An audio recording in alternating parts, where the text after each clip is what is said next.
রাজশাহীতে মশার উপদ্রবে অতিষ্ঠ নগরবাসী, নিয়মিত ডোবানালা পরিষ্কার না করার অভিযোগ। মশক নিধনে কাজ শুরু হয়েছে, দাবি সিটি কর্পোরেশনের। চট্টগ্রাম ওয়াসার সরবরাহ লাইনে এ মাসে যুক্ত হচ্ছে আরও 14 কোটি লিটার পানি। সম্ভব হবে নগরবাসীর চাহিদা পূরণের। মুজিব বর্ষে আনুষ্ঠানিক উদ্বোধনের আশা। ইথিওপিয়া সুদান থেকে 10 ভাগ দুর্বল নেটওয়ার্ক উন্নত করতে তরঙ্গ কিনল মোবাইল কোম্পানিগুলো। নিলামে বেশিরভাগটাই গেল গ্রামীণ ফোনের কাছে, সুফল মিলবে এপ্রিলে।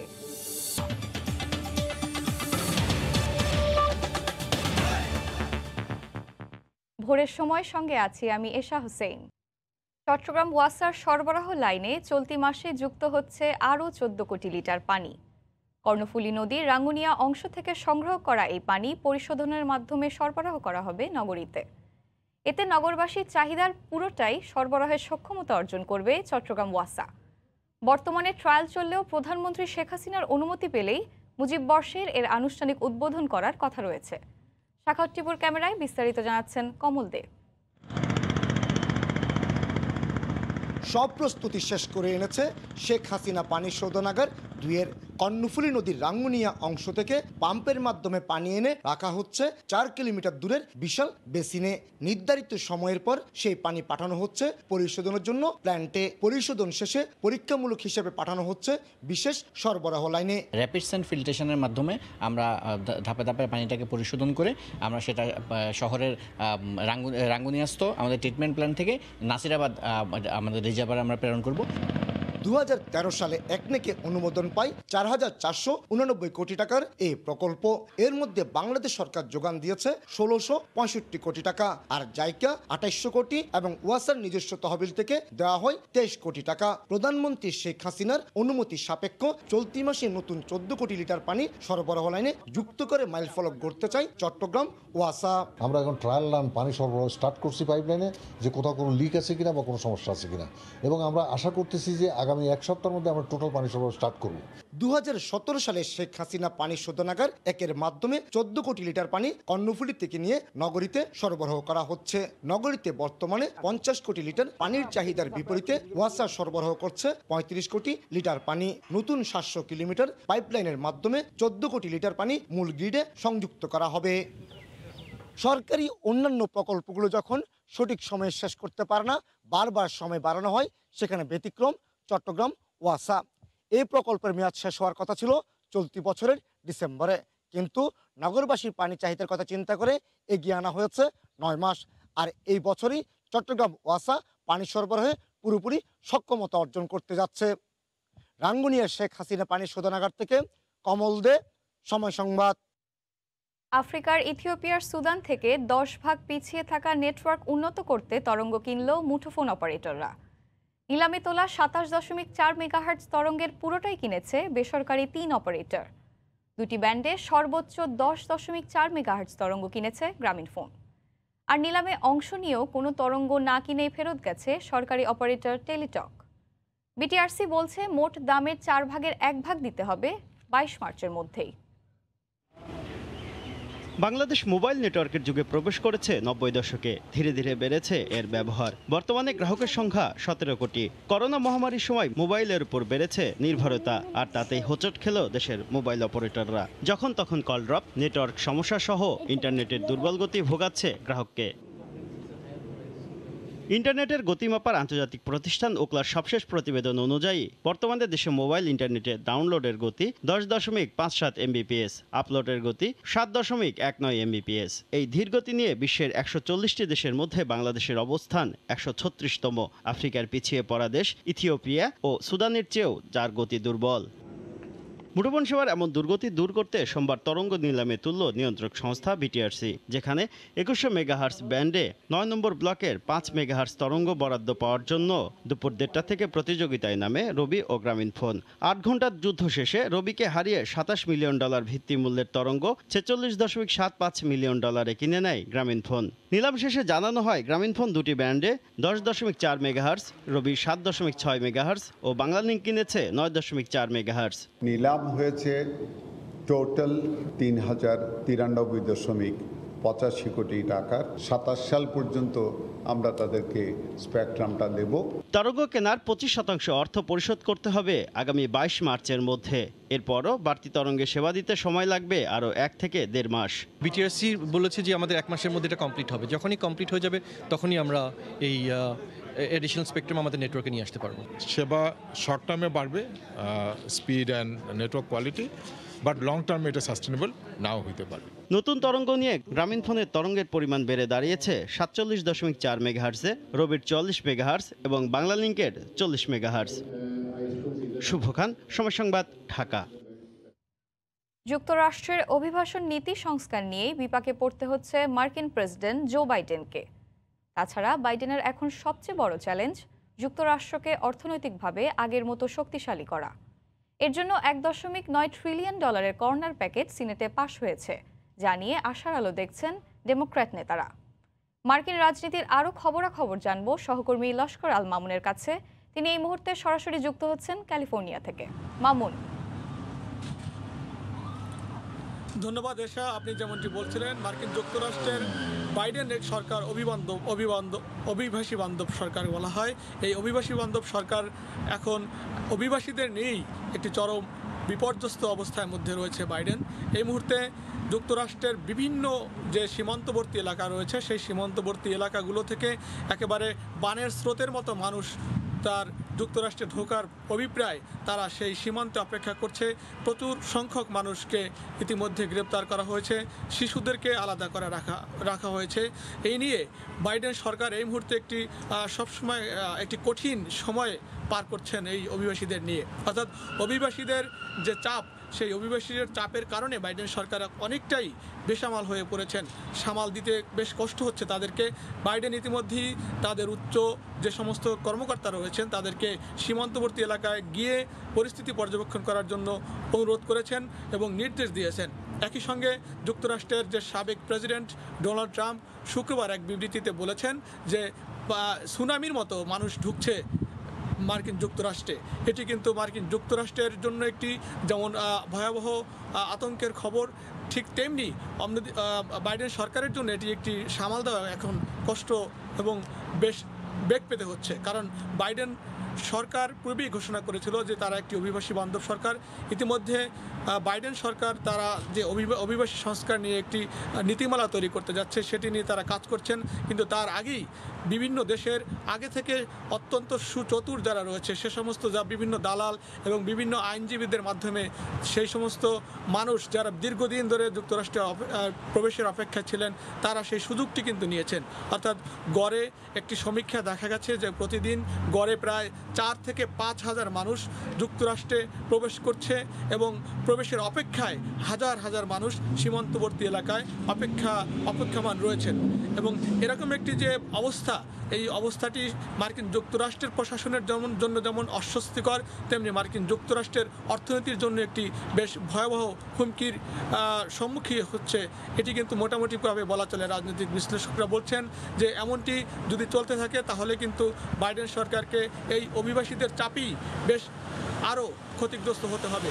এমনটি যখন চলছিল সেই সময় মার্কিন যুক্তরাষ্ট্রের বাইডেন প্রশাসন তারা যে অভিবাসন একটি নীতিমালা, সেটি আরও তড়িৎ গতিতে করার জন্য তিনি তার সংশ্লিষ্ট কর্মকর্তাদের নির্দেশ দিয়েছেন। ইতিমধ্যে বাইডেন প্রশাসন থেকে আরও বলা হয়েছে যে সাবেক প্রেসিডেন্টের কাছ থেকে কোনো ধরনের পরামর্শ তারা নিতে চাচ্ছেন না, কারণ তারা জানেন কিভাবে এই সমস্যাটি সমাধান করা হবে এবং কিভাবে এই অভিবাসন প্রক্রিয়াটিকে একটি আইনগত নীতিমালার মধ্যে নিয়ে আসা যায় এবং যার প্রেক্ষিতে একটি সুষ্ঠু অভিবাসন প্রক্রিয়া মধ্য দিয়ে বাইডেন সরকার তাদের সেই অভিবাসন নীতির বাস্তবায়ন করতে যাচ্ছে।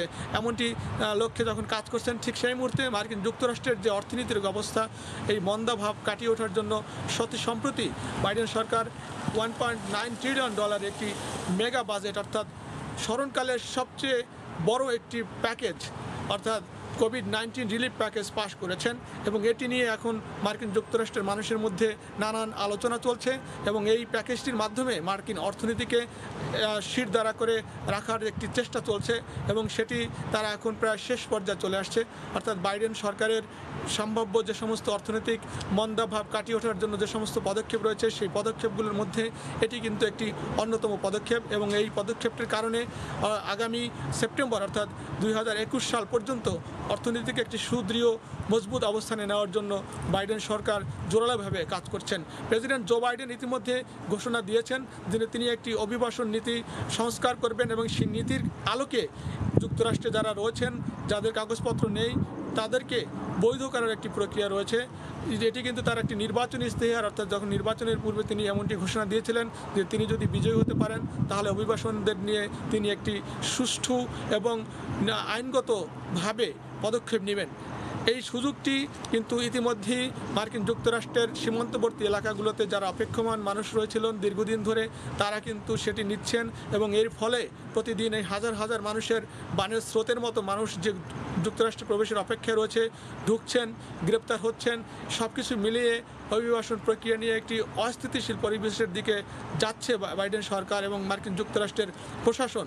তাদের প্রশাসন কিন্তু ইতিমধ্যে হিমশিম খাচ্ছে সেই পরিবেশ এবং পরিস্থিতি মোকাবেলা করার জন্য।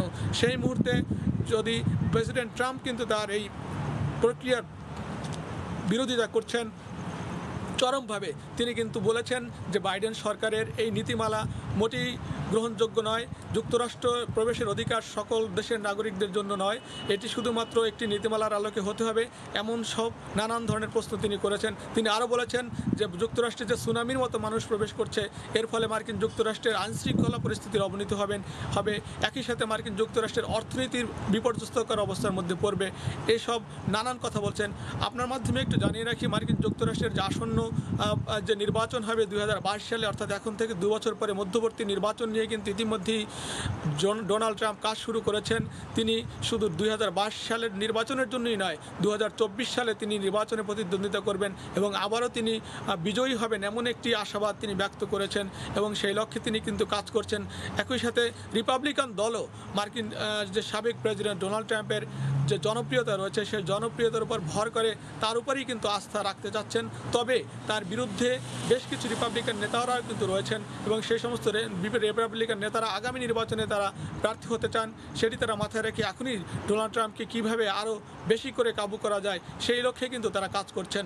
অর্থাৎ মার্কিন যুক্তরাষ্ট্রের বাইডেন সরকারের ক্ষমতা গ্রহণের পর থেকে এই পর্যন্ত যতগুলো পদক্ষেপ বাইডেন সরকার নিয়েছেন, নির্বাহী আদেশ দিয়েছেন, তার সবগুলোই কিন্তু মোটামুটি ভালো পদক্ষেপ নিয়েছেন।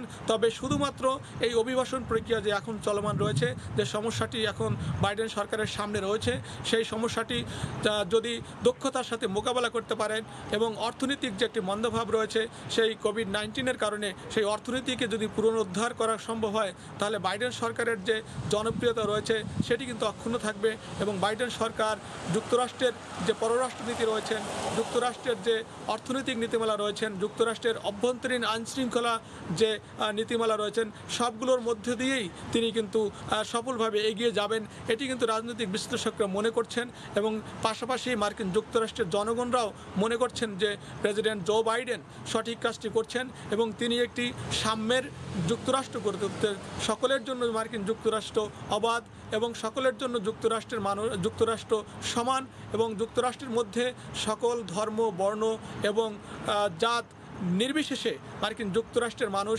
শান্তিতে বসবাস করবে, একে অপরের প্রতি সাম্যতা থাকবে, এমন একটি সরকারের কিন্তু স্বপ্ন দেখেছেন জো বাইডেন। অর্থাৎ জো বাইডেনের রাজনীতিক একটি বর্ণাঢ্য ইতিহাস রয়েছে। তিনি দীর্ঘ রাজনৈতিক জীবন পরিক্রমায় পার করে তিনি এখন প্রেসিডেন্ট হয়েছেন। অর্থাৎ যুক্তরাষ্ট্রের যে প্রেসিডেন্ট হওয়ার পূর্বে তার কিন্তু দীর্ঘ অভিজ্ঞতা রয়েছে এই রাষ্ট্র পরিচালনার। যুক্তরাষ্ট্র সরকারের যে প্রশাসনকে চালানোর জন্য যে দক্ষতা দরকার সেই দক্ষতা কিন্তু জো বাইডেনের রয়েছে। আপনি জানেন তিনি কিন্তু বহু বছর ধরে সিনেটর ছিলেন, তিনি কিন্তু ভাইস প্রেসিডেন্ট ছিলেন, অর্থাৎ যুক্তরাষ্ট্রের প্রশাসন, যুক্তরাষ্ট্রের শীর্ষ পদে থেকে তিনি কিন্তু রাষ্ট্র পরিচালনা করেছেন। তো সেই দক্ষতাকে তিনি কাজে লাগিয়ে এরকম যে ছোটোখাটো সমস্যা আসবে, অভিবাসন, অর্থনীতি এবং অভ্যন্তরীণ আইনশৃঙ্খলা পরিস্থিতি সকল পরিস্থিতিকে মোকাবেলার ক্ষমতা তিনি রাখেন, এমনটা কিন্তু মার্কিন যুক্তরাষ্ট্রের যারা রাজনৈতিক বিশ্লেষক রয়েছেন তারা মনে করছেন। পাশাপাশি মার্কিন যে সচেতন জনগণ রয়েছেন তারাও কিন্তু মনে করছেন যে জো বাইডেনই হচ্ছে মার্কিন যুক্তরাষ্ট্রের জন্য যোগ্য এবং একজন সৎ, একজন নির্লোভ মানুষ, অর্থাৎ যিনি রাষ্ট্র পরিচালনার কাজে নিজেকে শতভাগ নিয়োজিত করেছেন এবং শতভাগ নিয়োজিত রাখছেন। পাশাপাশি মার্কিন যুক্তরাষ্ট্রের প্রেসিডেন্টের সহায়ক হিসেবে যিনি রয়েছেন, অর্থাৎ প্রথম মার্কিন যুক্তরাষ্ট্রের ইতিহাসে একজন প্রথম মহিলা ভাইস প্রেসিডেন্ট, কৃষ্ণাঙ্গ এশিয়ান যে ভাইস প্রেসিডেন্ট কামালা হ্যারিস, তারও কিন্তু প্রচণ্ড দক্ষতা রয়েছে এবং তিনি কিন্তু রানিং মেট হিসেবে মার্কিন যুক্তরাষ্ট্রের প্রেসিডেন্ট জো বাইডেনের পাশে একেবারে আষ্টে পৃষ্ঠে জড়িয়ে রয়েছেন। তিনি সব ধরনের কাজে তাকে সহযোগিতা করছেন। ইতিমধ্যে কিন্তু তিনি প্রশংসা কুড়িয়েছেন। বাইডেন কিন্তু বারবার বলেছেন তিনি একজন দক্ষ এবং প্রশাসক, তিনি একজন দক্ষ ভাইস প্রেসিডেন্ট, এটি কিন্তু তিনি বারবার বলছেন। তো সব মিলিয়ে এটুকু নিশ্চিত করে বলা চলে যে বাইডেন এবং হ্যারিস, অর্থাৎ জো বাইডেন প্রেসিডেন্ট এবং ভাইস প্রেসিডেন্ট কামালা হ্যারিস সহ ডেমোক্রেটিক পার্টির যে সমস্ত নেতৃবৃন্দ রয়েছেন, আপনার মাধ্যমে আরও জানিয়ে রাখি যে মার্কিন যুক্তরাষ্ট্রের এই মুহূর্তে সিনেট এবং নিম্ন পরিষদ যেটি রয়েছে, দুই কক্ষ অর্থাৎ উচ্চকক্ষ নিম্নকক্ষ দুই কক্ষেরই নিয়ন্ত্রণ মার্কিন যুক্তরাষ্ট্রের এই ডেমোক্রেটিক পার্টির হাতে রয়েছে এবং জো বাইডেন কামালা হ্যারিসের হাতে রয়েছে। সুতরাং তারা যে কোনো সিদ্ধান্ত নিতে তাদের কিন্তু আর রিপাবলিকান পার্টির কাছে ধর্ণা ধরতে হবে না, অর্থাৎ রিপাবলিকান পার্টির সদস্যদের উপর নির্ভর করতে হবে না। তারই কিন্তু প্রমাণ আমরা ইতিমধ্যে দেখেছি যে তারা 1.9 ট্রিলিয়নের একটি বিরাট বাজেট তারা পাশ করিয়ে নিয়েছেন। তো সুতরাং বলা চলে যে অস্থিরতাটু রয়েছে, অভিবাসন সংস্কার নিয়ে যে সমস্যাটি রয়েছে সেটি কিন্তু অচিরেই তিনি সমাধান করতে পারবেন, এমনটি প্রত্যাশা মার্কিন যুক্তরাষ্ট্রের নাগরিকদের, এমনটি প্রত্যাশা মার্কিন যুক্তরাষ্ট্রের রাজনৈতিক বিশ্লেষকদের। তো এই ছিল যুক্তরাষ্ট্রের রাজনৈতিক সর্বশেষ পরিস্থিতি, অভিবাসন সংস্কার নিয়ে সবশেষ পরিস্থিতি যুক্তরাষ্ট্রের ক্যালিফোর্নিয়া থেকে। এই ছিল সবশেষ এশা।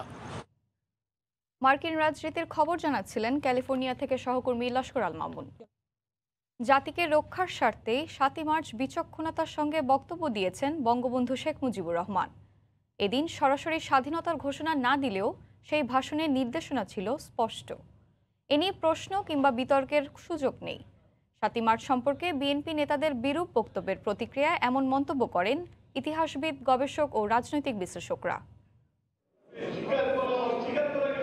রাজনৈতিক দল হিসেবে আত্মপ্রকাশের 43 বছর পর এবার ঐতিহাসিক 7 মার্চ পালন করে বিএনপি। এ উপলক্ষে আয়োজিত আলোচনা অনুষ্ঠানে 7 মার্চের ভাষণের ভিন্ন ব্যাখ্যা দাঁড় করান বিএনপি নেতারা। তারা বলেন, বঙ্গবন্ধু পাকিস্তানের প্রধানমন্ত্রী হতে চেয়েছিলেন বলেই সেদিন সরাসরি স্বাধীনতার ঘোষণা দেননি। পাকিস্তানের প্রধানমন্ত্রী হতে চাইলে তো অনেক আগে এই 7 মার্চের দরকার ছিল না, এই 1 মার্চের আগে কম্প্রোমাইজ করতে পারতেন।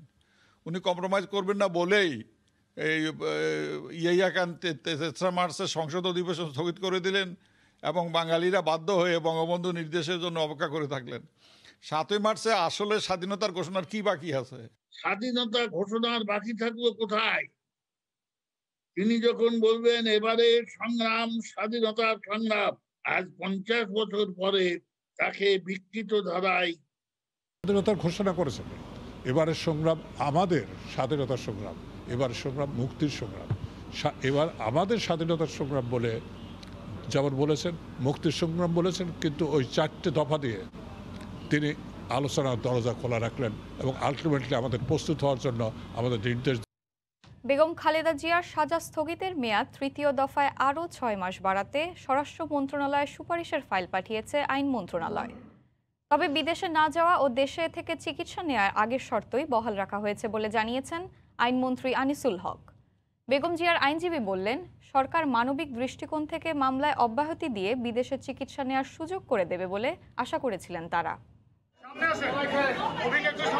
পরিবারের আবেদনে গত বছরের 25শে মার্চ বিএনপি নেত্রী বেগম খালেদা জিয়ার সাজা স্থগিত করে 6 মাসের জন্য মুক্তি দেয় সরকার। এরপর তার মুক্তির মেয়াদ আরও 1 দফা বাড়ানো হয়। দ্বিতীয় দফার মেয়াদ শেষ হওয়ার কথা চলতি মাসে। গত সপ্তাহে আবারও তার পরিবার সাজা স্থগিতের মেয়াদ বাড়ানোর পাশাপাশি স্থায়ী সাজা মওকুফের আবেদন করলে মতামত চেয়ে আইন মন্ত্রণালয়ে ফাইল পাঠায় স্বরাষ্ট্র মন্ত্রণালয়। সোমবার সাজা স্থগিতের মেয়াদ আরও 6 মাস বাড়ানোর পক্ষে মত দেয় আইন মন্ত্রণালয়। আগে শুধুমাত্র বিএসএমএমইউতে চিকিৎসা নেয়ার কথা থাকলেও আইন মন্ত্রণালয়ের সুপারিশে সে বাধ্যকতা রাখা হয়নি। তিনি দেশের বাইরে যেতে পারবেন না এবং এই নিজের বাসায় থেকে চিকিৎসা গ্রহণ করবেন। উনি বিশেষায়িত চিকিৎসার ব্যাপারে উল্লেখ করেছেন, the choice will be hers, যে উনি কাকে স্পেশালিস্ট হিসাবে দেখাতে চান। সেটা তো সরকার সেই জন্যই বলা হয়েছে যে বিশেষায়িত চিকিৎসার ব্যাপারে তিনি যদি দেশের ভিতরে পদক্ষেপ নেন তাতে সরকারের কোনো আপত্তি নাই। আইন অনুযায়ী বিষয়টি প্রধানমন্ত্রীর কার্যালয়ের সিদ্ধান্তের পর প্রজ্ঞাপন জারি করবে স্বরাষ্ট্র মন্ত্রণালয়। তবে দণ্ড স্থায়ী মওকুফের কোনো সুপারিশ না আসায় হতাশা জানিয়েছেন বেগম জিয়ার আইনজীবীরা। সরকারের উচিত ছিল মানবিক কারণে এইভাবে না বাড়িয়ে একবারে তাকে মুক্তি দিয়ে তিনি যাতে চিকিৎসার জন্য বাইরে যেতে পারেন, তার যাতে প্রপার চিকিৎসা তিনি পান, সেই রকম আদেশ আমরা আশা করেছিলাম। 2018 সালের 8 ফেব্রুয়ারি দুর্নীতির মামলায় দণ্ডিত হয়ে কারাগারে যান খালেদা জিয়া। 2 মামলায় 17 বছরের কারাদণ্ড হয় তার। পরিবারের আবেদনে নির্বাহী আদেশে 2 বছর 1 মাস 17 দিন পর মুক্তি পান তিনি।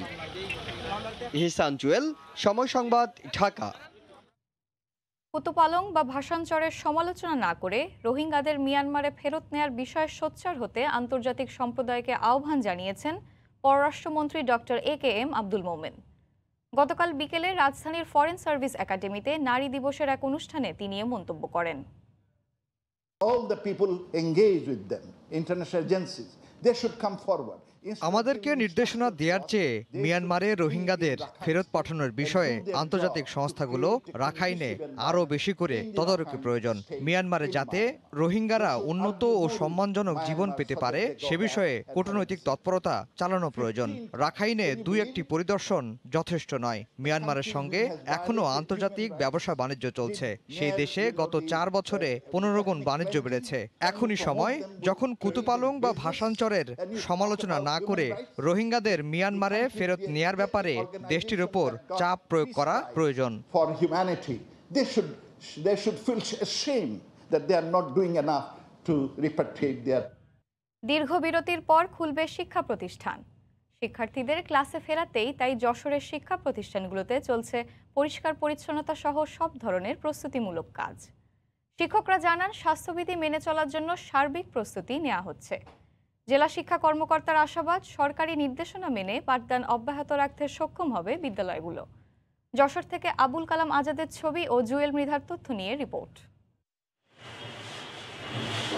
প্রায় 1 বছরের বন্ধদশা শেষে মার্চের 30 তারিখ থেকে খুলবে শিক্ষা প্রতিষ্ঠান। এবারের প্রস্তুতিটা বেশ ভিন্ন রকম, কেননা শুধু অবকাঠামো পরিষ্কারই নয়, করোনা সংক্রমণের শঙ্কা বিবেচনায় রেখে স্বাস্থ্যবিধি মানার উপর গুরুত্ব দিতে হবে সবচেয়ে বেশি। স্কুলের সকল শিক্ষকরা আমরা করোনা ভ্যাকসিন গ্রহণ করেছি। শুধু শিক্ষকরা না, আমাদের কর্মচারীরাও ইতিমধ্যে এই ভ্যাকসিন গ্রহণ করেছে। বাচ্চাদের জন্মাপার জন্য thermometer, hand sanitiser, hand wash, mask এগুলোর ব্যবস্থা করেছি। স্বাস্থ্যবিধি মেনে সকল শিক্ষার্থী অথবা যে নির্দেশনা সেইভাবে শিক্ষার্থীদেরকে এনে আমরা আমাদের স্কুলের শ্রেণী কার্যক্রম চালাতে সক্ষম। প্রস্তুতির কাজে শহরের চেয়ে গ্রামের প্রতিষ্ঠানগুলো কিছুটা পিছিয়ে থাকলেও যথাসময়ে সব কাজ শেষ করার আশাবাদ শিক্ষকদের। 30 মার্চে যে প্রতিষ্ঠান খোলা হবে তার জন্য আমরা পুরোপুরি প্রস্তুত আছি। শিক্ষক এবং ছাত্রছাত্রীদের পর্যাপ্ত হাত ধোয়ার ব্যবস্থা শুরু করি, স্যানিটাইজার ব্যবহার করার জন্য সকল প্রস্তুতি গ্রহণ করেছি। জেলা শিক্ষা অফিসের তথ্য মতে যশোরে 1289টি প্রাথমিক ও 936টি মাধ্যমিক স্কুল, মাদ্রাসা ও কলেজ রয়েছে। এসব প্রতিষ্ঠানে মোট শিক্ষার্থীর সংখ্যা 3,20,000। সবগুলো প্রতিষ্ঠানকে প্রস্তুত করার ব্যাপারে নিয়মিত তদারকির দাবি জেলা শিক্ষা কর্মকর্তার। স্কুল প্রথম দিন খুললে যেন একজন চিকিৎসক এই স্কুলটার সম্পর্কে একটু কনসার্ন থাকে, কোনো সমস্যা হলে যাতে তারা ন্যূনতম একজন ফিজিশিয়ানের পরামর্শ নিতে পারে। শুধু বিদ্যালয়ই নয়, পরিবার সহ অন্য জায়গাতেও স্বাস্থ্যবিধি মেনে চলতে শিক্ষার্থী ও অভিভাবকদের সচেতনতা বাড়ানোর উপর গুরুত্ব আরোপ করেন শিক্ষকরা। সময় সংবাদ, যশোর। মুজিব শতবর্ষ পূর্তি ও স্বাধীনতার সুবর্ণ জয়ন্তী উপলক্ষে ভারতীয় নৌবাহিনীর যুদ্ধজাহাজ মোংলা বন্দরে এসেছে। ভারতীয় এই দুটি যুদ্ধজাহাজ কুলিশ ও সুমেধায় ৩৮ জন কর্মকর্তা এবং ২৯০ জন নাবিক রয়েছেন। মূলত দুই দেশের মধ্যে সম্পর্ক জোরদার করতে এই সফর বলে জানান সংশ্লিষ্টরা। তরিকুল ইসলামের প্রতিবেদন, ক্যামেরায় ছিলেন আবুল বাশার।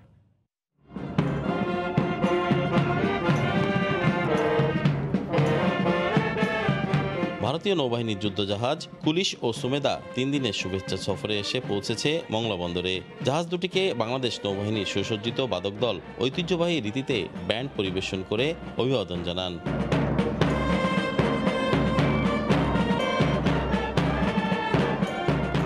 মুজিববর্ষ ও স্বাধীনতার সুবর্ণ জয়ন্তী উপলক্ষে বাংলাদেশ সফর সম্পর্কে ভারতীয় নৌবাহিনীর উচ্চপদস্থ কর্মকর্তা কমোডোর মহাদেব গোবর্ধন রাজু উচ্ছ্বাস প্রকাশ করে এই সফরের গুরুত্ব তুলে ধরেন। We are extremely pleased to come to Mongla Port on our maiden visit by any Indian naval ship till to date. We are very touched by the hospitality which is being extended to all of us here. This year is very significant because it is 50 years of liberation war. It is made all the more important and historic because of Mujibur Varsh. Personally, we are all three of us are extremely pleased to be part of this celebrations which are going on. Khulna Naval area এবং commander flotilla ওয়েস্টের সঙ্গে সৌজন্য সাক্ষাৎ করবেন ভারতীয় নৌবাহিনীর কর্মকর্তারা। এছাড়া টুঙ্গিপাড়ায় বঙ্গবন্ধু শেখ মুজিবুর রহমানের সমাধিসৌধে শ্রদ্ধা নিবেদন এবং বীরশ্রেষ্ঠ শহীদ রুহুল আমিনের সমাধিতে পুষ্পস্তবক অর্পণ করবেন। পাশাপাশি বাগেরহাট খুলনার গুরুত্বপূর্ণ স্থাপনা পরিদর্শন করবেন। তরিকুল ইসলাম, সময় সংবাদ, বাগেরহাট। রাজধানীর যাত্রাবাড়ি এলাকায় কাজলাখাল দখল করে গড়ে ওঠা অবৈধ স্থাপনা উচ্ছেদ করছে দক্ষিণ সিটি কর্পোরেশন। গতকালের অভিযানে শতাধিক স্থাপনা গুঁড়িয়ে দেওয়া হয়। মেয়র বলছেন, আসছে বর্ষা মৌসুমে নগরবাসী যাতে জলাবদ্ধতায় নিমজ্জিত না হয় সে লক্ষ্যে কাজ করছেন তারা।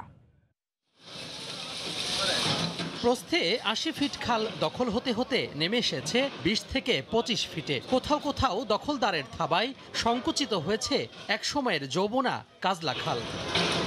সোমবার যাত্রাবাড়ির কাজলার পাড় থেকে শুরু হয় উচ্ছেদ অভিযান। এ সময় বিশাল এক্সকাভেটর দিয়ে গুঁড়িয়ে দেওয়া হয় অবৈধ বর্ধিতাংশ।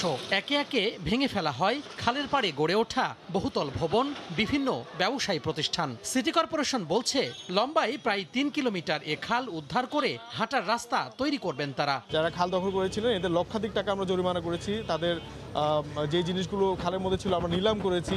তো আমরা আস্তে আস্তে অগ্রসর হচ্ছি। আশা করি একটা পর্যায়ে গিয়ে মানুষজন নিজে সচেতন হবে। সিএস ম্যাপ অনুযায়ী আমাদের যতটুকু জমি আছে সবটুকুই আমরা উদ্ধার করার জন্য, এবং উদ্ধার করার পরে এখানে মাস্টার প্ল্যান অনুযায়ী এখানে দুই পাশেই ওয়াকওয়ে হবে, সুন্দরভাবে সুন্দর সুন্দর স্থাপনা হবে। এদিকে পুরান ঢাকার ওয়ারিতে এক অনুষ্ঠানে যোগ দিয়ে দক্ষিণ সিটির মেয়র ব্যারিস্টার শেখ ফজলে নূর তাপস বলেন, বর্ষা মৌসুমের জন্য পুরোপুরি প্রস্তুত নগর প্রশাসন। আসছে বর্ষায় নগরবাসীকে জলাবদ্ধতায় কষ্ট করতে হবে না। আমরা খাল নিয়েছি, খাল পরিষ্কার করেছি, 2 লক্ষ মেট্রিক টন পলি এবং বর্জ্য অপসারণ করেছি। আজকে খালগুলো পানি প্রবাহিত হচ্ছে।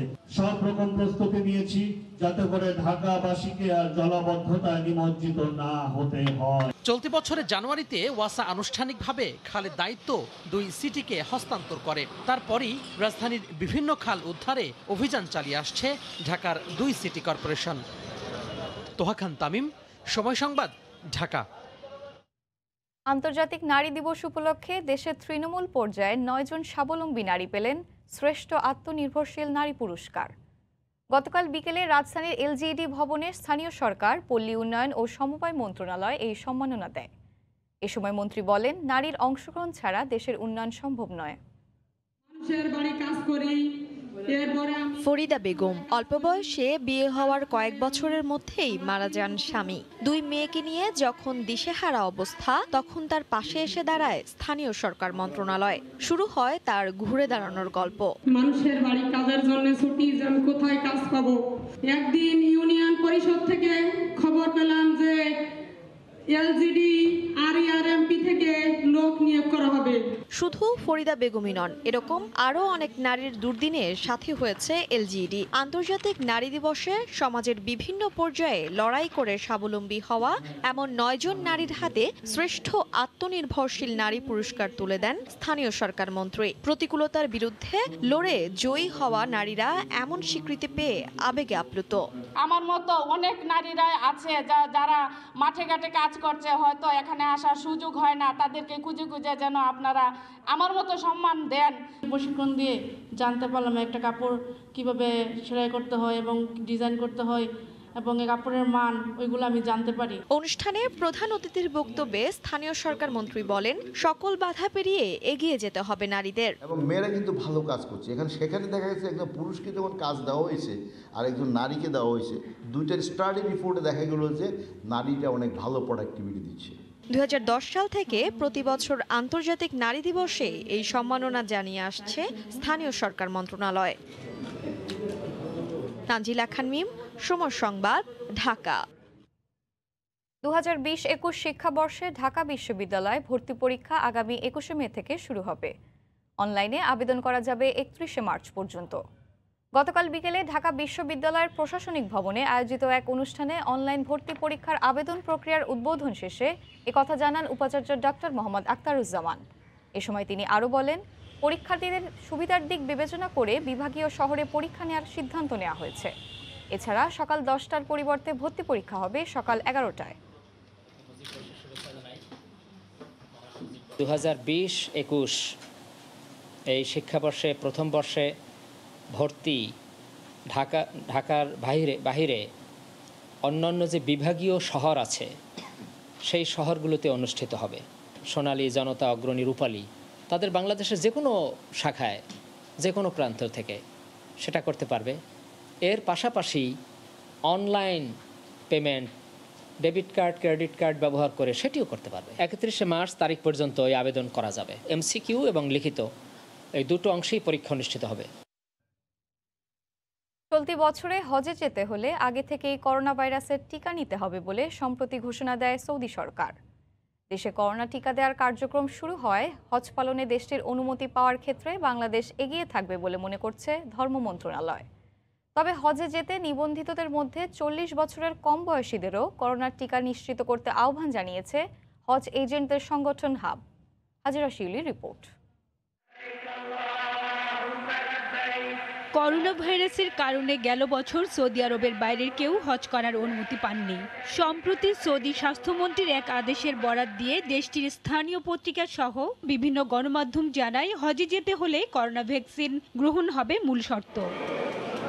গেল ফেব্রুয়ারি থেকে সরকার করোনা ভ্যাকসিন দেওয়া শুরু করায় বাংলাদেশিরা এবছর হজ পালনে সুবিধাজনক অবস্থানে থাকবে বলে মনে করছে ধর্ম মন্ত্রণালয়। করোনা পরিস্থিতিতে 2020 সালে হজে যেতে চূড়ান্তভাবে নিবন্ধন করেন 67,000, এর মধ্যে টাকা ফেরত নেন 5,000। যদিও এবার কতজন হজ পালনের অনুমতি পাবেন সেটি নিশ্চিত নয়। তবে সৌদি সরকার অনুমতি দিলে নিবন্ধিত 62,000 জন প্রথমে অগ্রাধিকার পাবেন বলে জানিয়েছেন অতিরিক্ত সচিব। আমরা আশাবাদী যে সৌদি সরকার বাংলাদেশ থেকে হাজি নিবে। কত নিবে এটা আমরা এখনো কনফার্ম না। আমরা আমাদের ডিপ্লোম্যাটিক চ্যানেলে আমাদের হজ মিশন থেকে আমরা চেষ্টা করতেছি অ্যাকুরেট ফিগার জানার জন্য। কোটা হচ্ছে 1,37,000। যদি তারা 1,37,000ই আমাদের কাছ থেকে নেয়, আমরা পাঠাতে পারবো, আমরা প্রস্তুত। আর 2020-এ প্রায় 62,000 হাজি রেজিস্ট্রেশন করেছিল, তারা যেতে পারেনি। ওই 62,000 হাজি আমরা টপ প্রায়োরিটি দেব।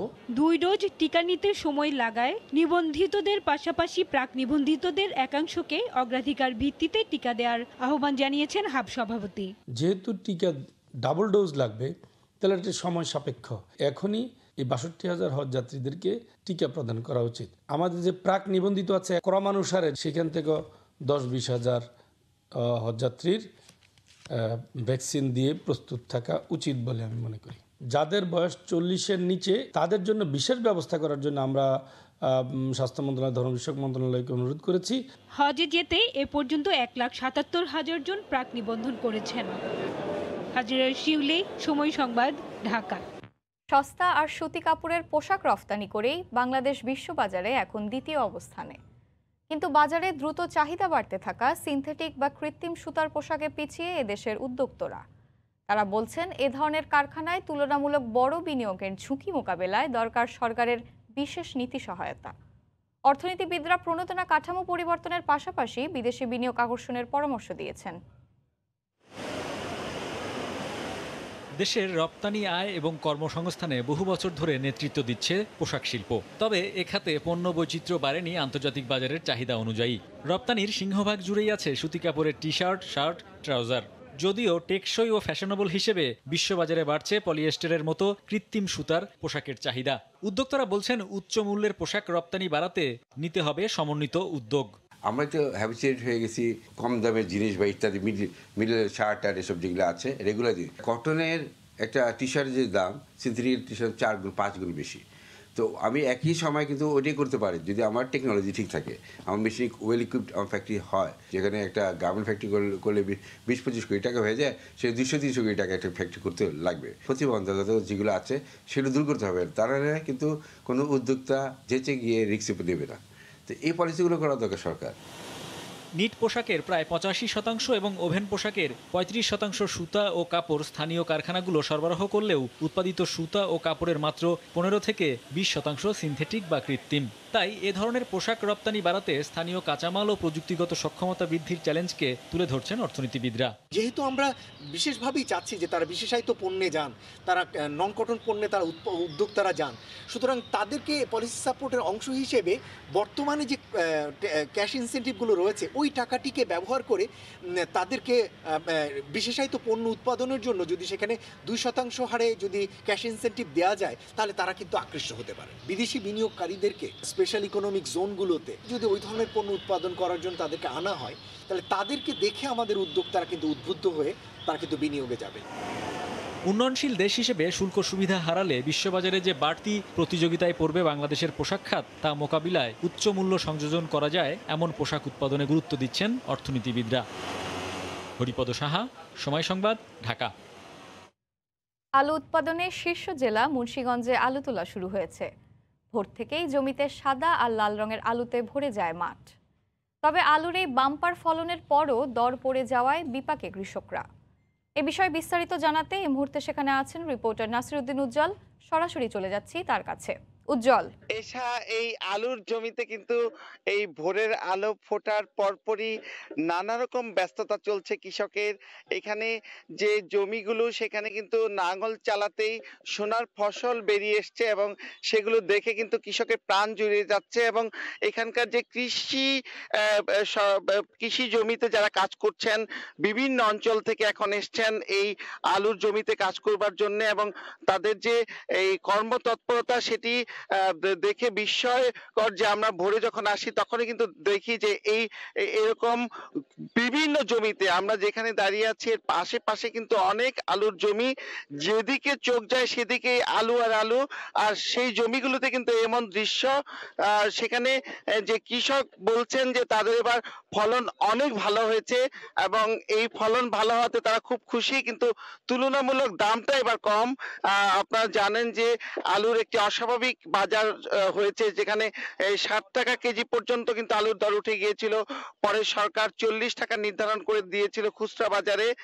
সেটি কিন্তু সেই আশায় এখানকার কৃষকরা কিন্তু রেকর্ড পরিমাণ আলু আবাদ করেন। এবছর কৃষি সম্প্রসারণ অধিদপ্তর জানিয়েছেন যে তারা 37,850 হেক্টর জমিতে আলু আবাদ করেছেন এইখানকার কৃষকরা, এবং সেখানে কিন্তু তাদের লক্ষ্যমাত্রা রয়েছে যে 13 লাখ মেট্রিক টনেরও বেশি আলু তারা উৎপাদন হবে এখানকার জমিগুলো থেকে। এবং এখানে সেই আলুগুলো বাজারজাত করা এবং আলুর যে বহুমুখী ব্যবহার সেগুলোর উপর কিন্তু গুরুত্ব আরোপ করেছেন।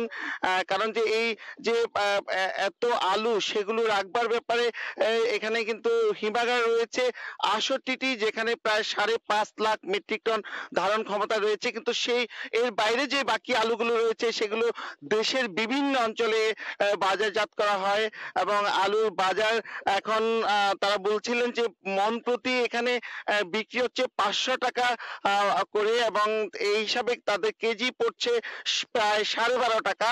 কিন্তু তারা বলছিলেন যে প্রায় এরকমই প্রায় 12 টাকার মতোই কিন্তু তাদের উৎপাদন খরচ পড়ে যায় গড়ে। তো এই যে তাদের বিভিন্ন ভাবে যে তাদের এই চাষাবাদ করতে হয়েছে, নিজেদের শ্রম দিতে হয়েছে, এইসব বিষয়গুলো রেখে তাদের কিন্তু অনেক আশা ছিল যে জমিতে এবার আলু ভালো হয়েছে এবং দাম আরো ভালো পাবেন।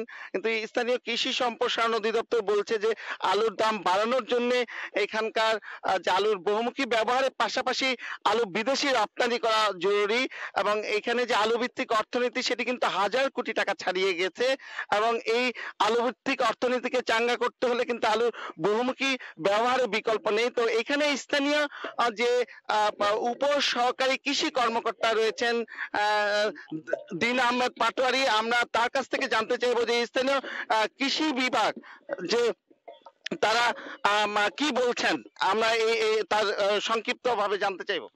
আমি দিন আহমদ পাটোয়ারি, উপসহকারী কৃষি কর্মকর্তা, সরকার ইউনিয়নের দায়িত্বে নিয়োজিত আছি। বর্তমানে এবছর আবহাওয়া অনুকূলে থাকায় কৃষকরা বাম্পার ফলন পেয়েছে। আমরা আশাবাদী কৃষককুল খুব উপকার পাবে। এককালে মুন্সিগঞ্জে ডায়মন্ডের বেশ প্রচলন ছিল। ধন্যবাদ আপনাকে।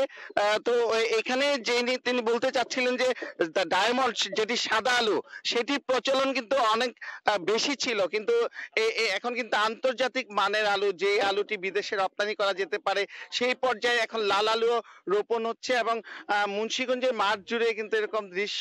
তো এই ছিল মুন্সিগঞ্জের আলুর জমি থেকে সর্বশেষ এশা।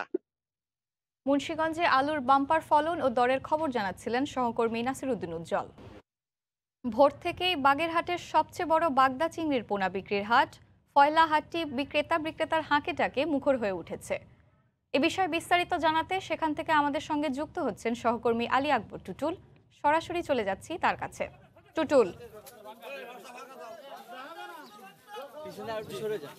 বাগেরহাটের ঐতিহ্যবাহী একটি চিংড়ির পোনা মাছের এবং এখানে পাইকারি হাট, এখানে থেকে আসলে প্রতিদিন ভোর থেকেই কিন্তু এখানে পোনা বিক্রি হয় এবং এখানে আপনি জানেন যে সাদা সোনা খ্যাত যে চিংড়ি বাগেরহাটের ঐতিহ্যবাহী এবং এটা দীর্ঘদিন ধরে প্রায় 30-35 বছর ধরে কিন্তু এই বাজারটা সমৃদ্ধ। বাগেরহাটের দক্ষিণ অঞ্চলে সবচেয়ে বড় এবং পোনার হাট এই ফয়লাহাট বাজার, যেখান থেকে আসলে প্রতিদিন সকালে কিন্তু এই ঘের মালিকরা এবং যারা চিংড়ি চাষ করেন তারা কিন্তু এখান থেকে পোনা সংগ্রহ করে তারা নিয়ে যান এবং তারা ঘেরে ছাড়েন।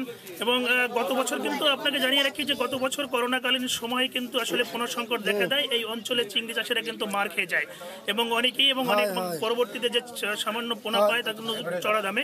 তবে এবছর কিন্তু আসলে এই পোনার হাটটা অনেকটাই বেশি গত বছরের তুলনায় এবং কক্সবাজার এবং নোয়াখালী এবং চট্টগ্রাম থেকে এই পোনাটা এখানে আসে এবং একটা পরিবহন যোগে এখানে আসে এবং ভোর থেকেই কিন্তু এই পোনাটা এখান থেকে তারা গণনার মাধ্যমে এবং যার যার প্রয়োজন এবং ঘের অনুপাত হারে এবং এখান থেকে পোনাটা তারা সংগ্রহ করেন এবং চাষিরা।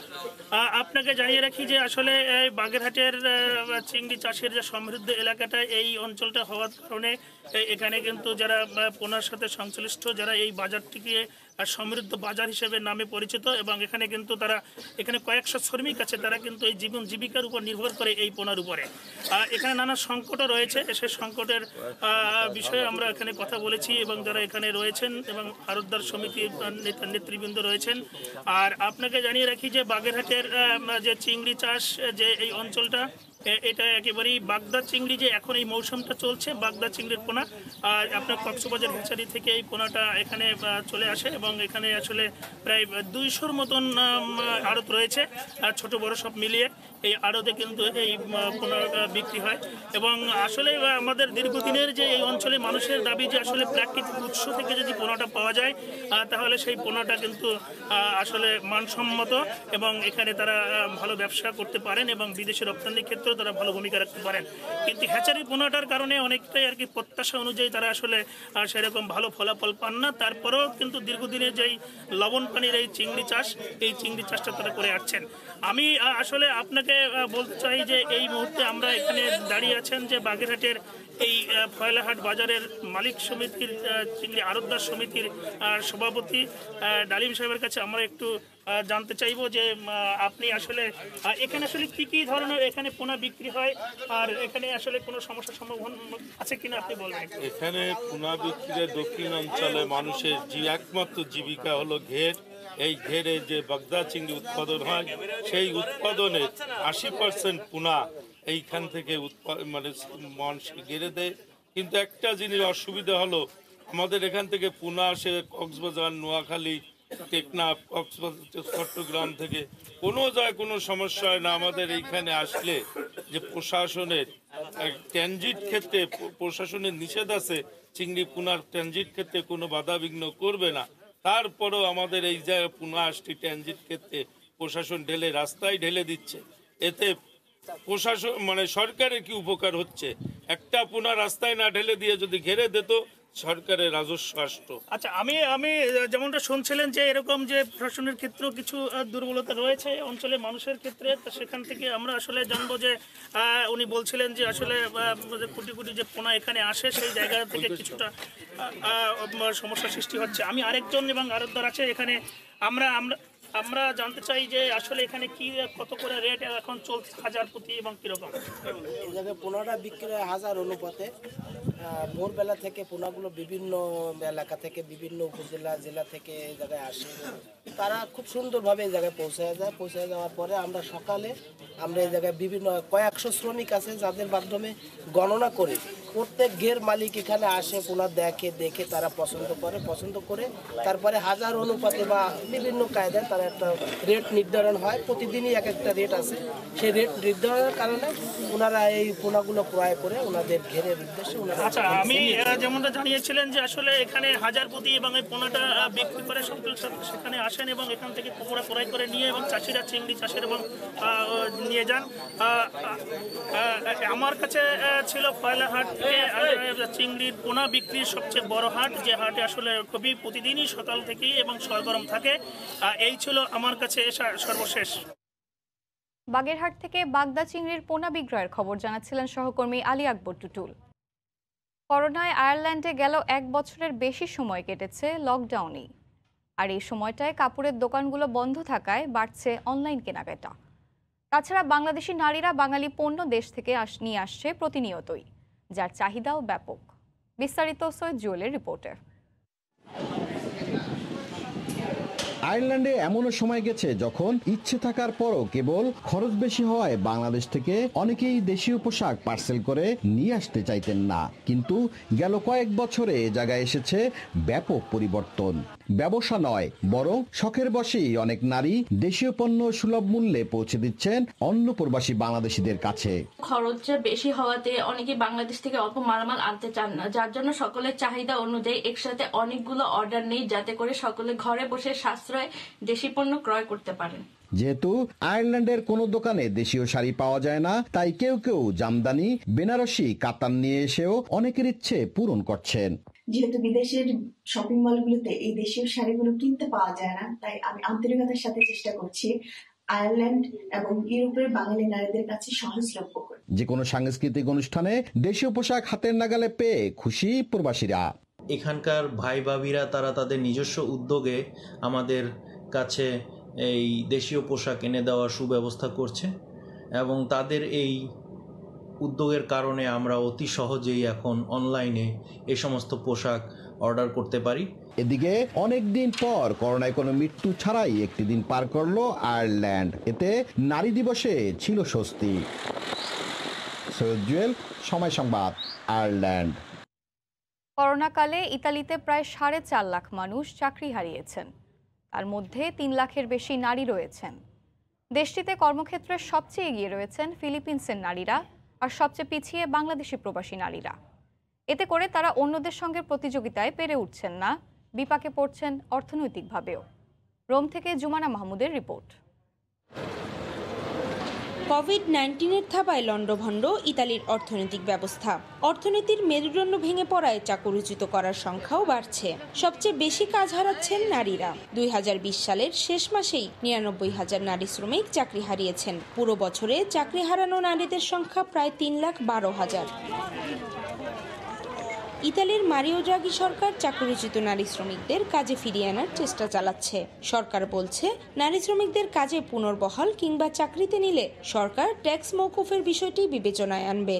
শুরু থেকে এই সরকার নারী পুরুষের সমান অধিকারের কথা বলছে, তাই 23 সদস্যের মন্ত্রী পরিষদে 8 জন নারী মন্ত্রী নিয়োগ দেওয়া হয়েছে। যেসব দেশের প্রবাসী নারী ইতালিতে কাজ করেন তাদের মধ্যে এগিয়ে রয়েছেন ফিলিপিন্সের নারীরা, আর সবচেয়ে পিছিয়ে বাংলাদেশিরাই। আমাদের কালচারের জন্য হোক বা যেটার জন্যই হোক, দেখা যায় যে নারীরা হাউসওয়াইফিং করতেছে আর তাদের হাজব্যান্ডরা হয়তো শুধু ইনকাম সোর্স যেটাকে বলে বিজনেস অথবা জব করতেছে। তবে আমি এখানে বড় হয়েছি, আস্তে আস্তে দেখতেছি যে আমার মতো অনেকেই বিজনেস করতেছে অথবা জব করতেছে। এটা খুবই ভালো একটা জিনিস, কারণ ফ্যামিলিতে একটা হেল্পিং হ্যান্ড যেটাকে বলে সেটা আসতেছে। বাংলাদেশি নারীরা অভিযোগ করেছেন অভিভাবকদের বিরুদ্ধে। অভিভাবকদের অনিচ্ছা আর আগ্রহের অভাবের কারণেই তারা কাজে যোগ দিতে পারছেন না। ইতালিতে নারীদের কাজ করার অনেক সুযোগ সুবিধা রয়েছে, আর তাছাড়া এখানে বাধাও নেই। কিন্তু বাঙালি সমাজ ব্যবস্থায় অভিভাবকরা সকলকে কাজ করার অনুমতি দেয় না। এটা একটা সমস্যা। আমি মনে করি মা বাবাদের এগিয়ে আসা উচিত, যাতে করে মেয়েরা নিজ পায়ে দাঁড়াতে পারে। আমার ব্যবসায়ী কর্মের সঙ্গে আমার পরিবারের সাপোর্ট ছিল বলেই কিন্তু আমি আমার কাজটা করে যেতে পারছি। ঠিক আমার মতো করে এরকম অসংখ্য নারী রয়েছেন যারা কোনো কিছু করতে চায়, কিন্তু উৎসাহ এবং সহযোগিতার অভাবে তারা এগোতে পারছেন না।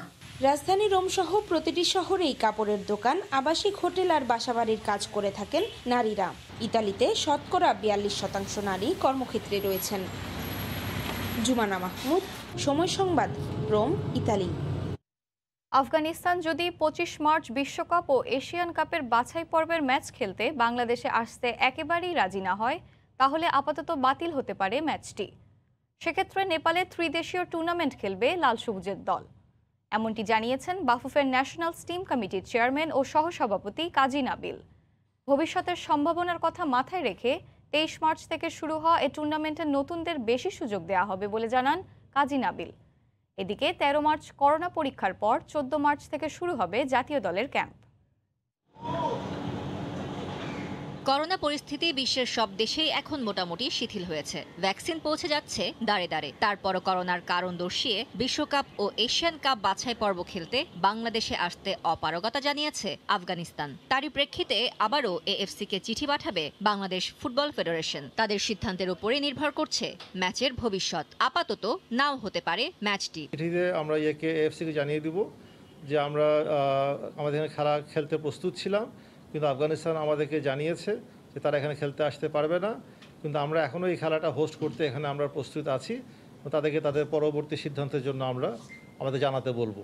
এদিকে ম্যাচটি শেষ পর্যন্ত আর মাঠে না গড়ালে প্ল্যান বি হিসেবে নেপালে ত্রিদেশীয় টুর্নামেন্ট খেলতে যাবে বাংলাদেশ ফুটবল দল, যেখানে বাংলাদেশ স্বাগতিক নেপাল ছাড়াও অংশ নেয়ার কথা রয়েছে কিরগিজস্তানের। ভবিষ্যতের কথা মাথায় রেখে এই টুর্নামেন্টে নতুনদের পরখ করে নেওয়া হবে বলে জানান বাফুফের সহসভাপতি ও ন্যাশনাল টিমস কমিটির চেয়ারম্যান কাজী নাবিল। আমরা চাই আমাদের ন্যাশনাল টিম কোনো না কোনো এঙ্গেজমেন্টের মধ্যে থাকুক, কোনো না কোনো খেলা তারা খেলুক, যেন আমরা আমাদের টিমকে পরখ করে দেখতে পারি। কিছু নতুন প্লেয়ার কোনো না কোনো সময় তো পরীক্ষা করে দেখা উচিত বা দেখা দরকার। তো সেটার জন্য আমরা মনে করেছি এই যে প্ল্যান বি যে নেপালে গিয়ে খেলা, এটাই কিন্তু উত্তম জায়গা, কিন্তু যে কোনো প্লেয়ারকে প্রথমবার সুযোগ দেওয়ার জায়গাটা কিন্তু এটা। আফগানিস্তানের বিপক্ষে ম্যাচটি শেষ পর্যন্ত না হলে 18 কিংবা 20 মার্চ নেপালে যাওয়ার কথা রয়েছে লাল সবুজদের। আর তাই 13 মার্চ করোনা পরীক্ষা করানোর পর 14 মার্চ থেকে শুরু হবে জাতীয় দলের ক্যাম্প। 13 তারিখে কোভিড টেস্ট করে 14 তারিখ থেকে ক্যাম্প করা হবে।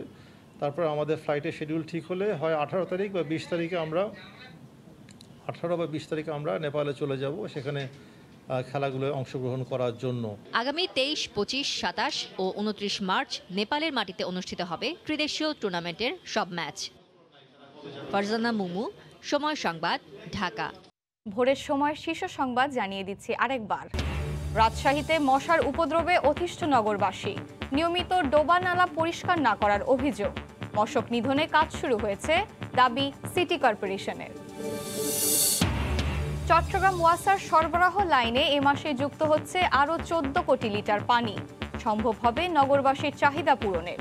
মুজিব বর্ষেই আনুষ্ঠানিক উদ্বোধনের আশা। ইথিওপিয়া সুদান থেকে 10 ভাগ দুর্বল নেটওয়ার্ক উন্নত করতে তরঙ্গ কিনল মোবাইল কোম্পানিগুলো। নিলামে বেশিরভাগটাই গেল গ্রামীণ ফোনের কাছে। সুফল মিলবে এপ্রিলে। এই ছিল ভোরের সময়, সঙ্গে থাকুন সময়ে।